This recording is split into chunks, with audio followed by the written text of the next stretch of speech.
In this video, we are going to sketch and paint a very easy rose with watercolor paint.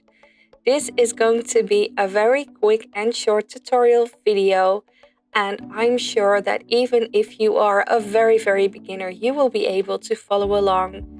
So to make the sketching part easy, I always add a link in the description where you can find and download a outline of the sketch, so you can use that as a reference or you can use that to trace it.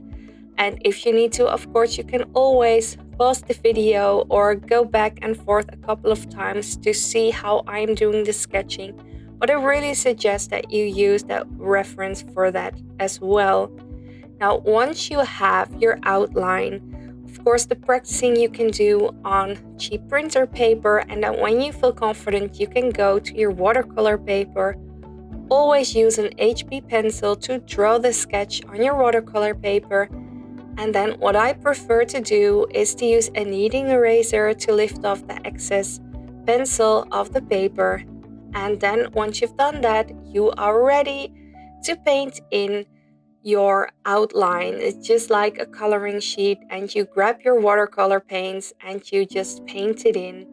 Now, the thing that I would like you to practice with in this tutorial, as you already see me doing here, I am using gradients.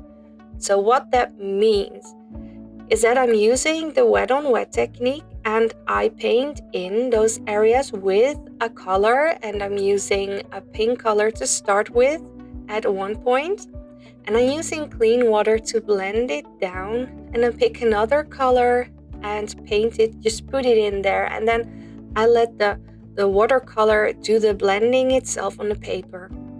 And then for extra shading, I added some purple at the tops, at the areas where you want to have your rose have some shading and be darker.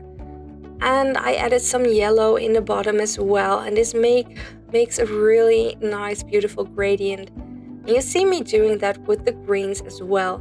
Now, my go-to with greens for basically everything is sap green. I just love that color. So you can start out by painting in those green, or leave areas that you want to have green with the sap green or any green that you have.